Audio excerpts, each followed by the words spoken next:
பனைமரம் ஏறி போராட்டம் பண்ணீங்க.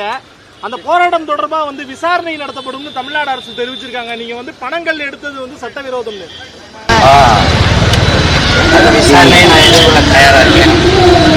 ஆனா பனைமரம் ஏறி போராட்டம் பண்ணீங்க.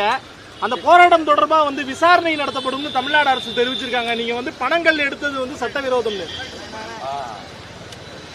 விசாரணை நான் எதிர்கொள்ள தயாரா இருக்கேன். அதுல பாத்துருவோம். நீங்க ஆளை வச்சு குடிக்க வச்சு பல லட்சம் பேர் காலி எடுத்துட்டாங்க.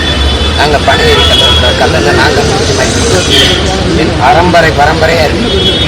தமிழன் வாழ்க்கையோடு இணைந்த ஒரு பனையும் அதன் பாதை இதெல்லாம் விளையாட்டா இருக்கு. பக்கத்தில் இருக்க புதுச்சேரியில் கல் கர்நாடகா இங்க மட்டும் ஏன் இருக்காங்க? ஏன் மாநிலத்தில் மட்டும் அது எப்படி மதுவாச்சு? ஏன் மாநிலத்தில் மட்டும் எப்படி கம்மி போதப்படுறாச்சு? பதில் விட இந்த விசாரணை எத்தனை விசாரணை பார்த்தேன். ஆனா அடுத்து திருச்செந்தூர் கோயில்ல தமிழ்ல தான் நீங்க கும்பாபிஷேகம் நடத்தணும் அப்படின்னு சொல்லி தொடர்ச்சியா சொல்றீங்க. ஆனா அது செவி சாய்ப்பாங்கன்னு நினைக்கிறீங்களா? இல்லாட்டி நீங்க எந்த மாதிரி போராட்டத்தை முன்னெடுப்பீங்க? செவி சாய்க்கலன்னா இந்த மகன் தமிழுக்காக இந்த மகன் கத்துறதை மக்கள் செவி சாய்க்குவாங்கல்ல, அது எனக்கு முக்கியம். இவன் யாராவது ஒருத்தர் காங்கிரஸ், பாரதிய ஜனதா இல்ல திமுக முருகன் மாநாடு நடத்தினார். முருகன் தமிழ்ல மக்கள் எங்கும் தமிழ் என்னுடைய இலக்கு என் வழிபாட்டு தளத்திலே தமிழ் இல்லை. என்ன விளையாட்டா? இந்த கட்சிகள் பேசுதா? அப்ப இவர் யாருக்கானவர்கள்? இந்த ஆட்சி, இந்த அதிகாரம் யாருக்கானது? இந்த தலைவர்கள் யாருக்காக நிற்பார்கள்? என் உயிர் மொழிக்காக, ஒரு இனத்தின் உயிர் உரிமை மொழி, அதுக்கே நிக்காம வேற எதுக்கு நிற்பான்? எதுக்கு நிற்பான்? எத்தனை ஆண்டுகளாக சகிக்க சொல்றீங்க நீங்க? தமிழ் மீட்சி வரணும், தமிழர் எழுச்சி வரணும்னா எங்க இருக்கு? வழிபாட்டு தளத்தில் இல்ல, வழக்காடு மன்றத்தில் இல்ல, படிப்பகங்கள்ல இல்ல, பள்ளி கல்லூரிகள்ல இல்ல. இப்பதான் அரசாணை தமிழ்ல வெளியிடப்படும் சொல்லுது. வெக்கமா இல்ல? வெக்கமா இல்ல? ஆனா நாம் தமிழர் கட்சி செய்யல நான் பக்கத்துல நான் செய்வேன். முருகன் கோயிலுக்கு பூஜை பண்ணதானே நீ போட்டுக்க, நீ சமைச்சு போட்டுக்க, நான் போடுறேன். எங்க முருகன் இருக்கா, எங்க மக்கள் இருக்காங்கன்னு பார்த்துவோம். ஆனா நாம் தமிழர் கட்சியோட அந்த பனைமர போராட்டத்திற்கு ஹச் ராஜா அவர்கள் ஆதரவு தெரிவிச்சிருக்காங்க. அதை எப்படி பாக்குறீங்கன்னா?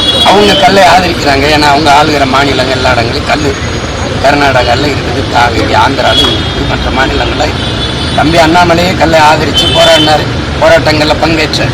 இப்போ அதில் கல்லுங்கிறதே இது எப்படி பார்க்குறாங்கன்னு இல்லை. அவ்வையும் அதிகமான கல் உண்டு பேசி கொண்டிருந்தாங்க. சங்க இலக்கியெல்லாம் பாக்கள் இருக்கு. கவிப்பேரரசு ஐயா வைரமுத்து நாட்பாடு தேரல்ல தமிழருடைய இந்த கல்லெல்லாம் பேசியிருக்கிறதெல்லாம் கேட்குறாங்க.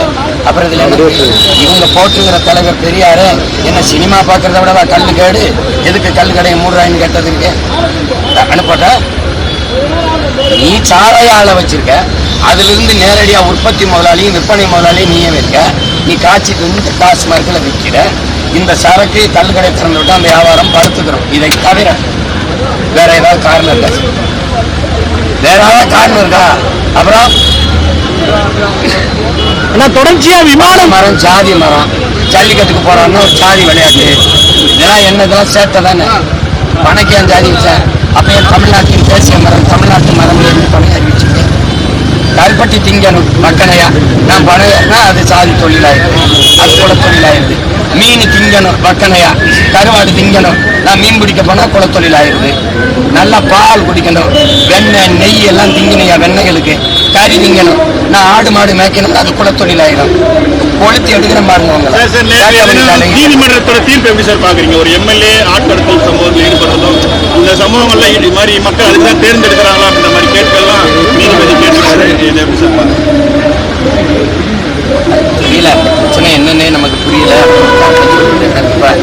பூவை ஜெயன்மூர்த்தி பக்கத்தில் இருந்து கட்சி தம்பிகள் பேசுனதை நான் கேட்டேன். அவருக்கு எனக்கு எந்த தொடர்பும் இல்லைன்னு சொல்றாங்க. அது இறுதியா என்ன முடிவு வருதுன்னு பார்த்துட்டு தான் நம்ம கருத்து சொல்லணும். இந்த ஏடிஜிபியை கைது பண்ணியிருக்காங்க, இந்த தமிழ்நாடு அரசு கீழே செயல்படக்கூடிய ஒரு காவல்துறை ஒரு ஏடிஜிபி நீதிமன்ற தெரிவித்து கைது செய்யப்படுகிறார்.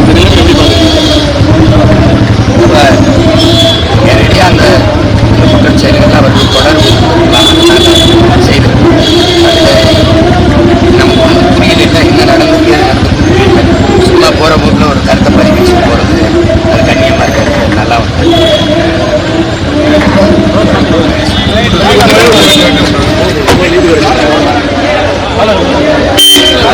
போலீஸ் வச்சுட்டாங்க.